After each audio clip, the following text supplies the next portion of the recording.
Ito po mga boss, gala muna dito sa Farmers Cubao. Ayan po yung MRT papunta po ng Ortigas, Pasay.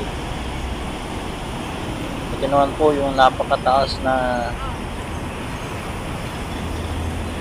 Dika Tower. Yan po, 45 floor po ito. Ayan, ang taas. Orban Dika Tower po. Yan, condo for sale. Binibenta po yung mga condo po dito sa Dika Tower. Taas po niyan, bagong bago. Yan, 45 story pataas.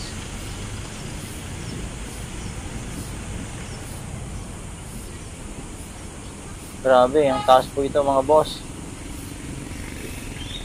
For sale po, condo.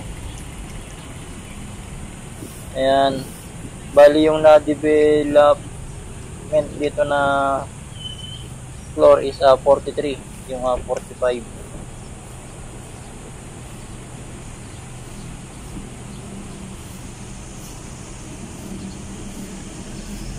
At dalawa po yung commercial na floor po dito. Ayan, yan mga boss, taas. Yan po ang MRT Cubao Station mga boss. Ayan, alas 7 po ito ng umaga, araw ng linggo. Konti pa lang po yung mga dumadaan po dito. Wala pong traffic mga boss. Umagang umaga.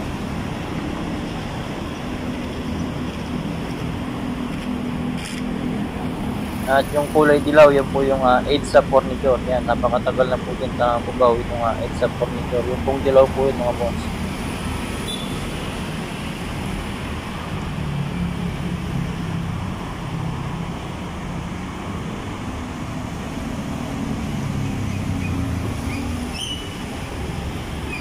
Bali may 12 na elevators po dito mga boss. Itong Dika Tower. Yan. Para mag-guide po kayo mga boss. Taas. Sobrang taas nito mga boss. 45 story.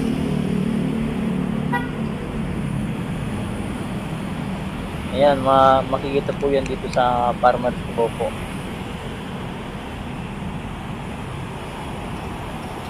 Yan po yung private rooms, 15 tsaka facilities po.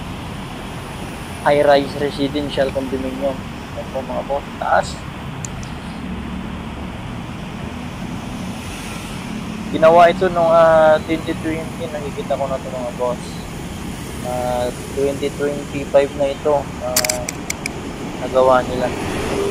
Halos 5 years din po yung pagkakagawa ng Dika Tower, Orban Dika Tower po.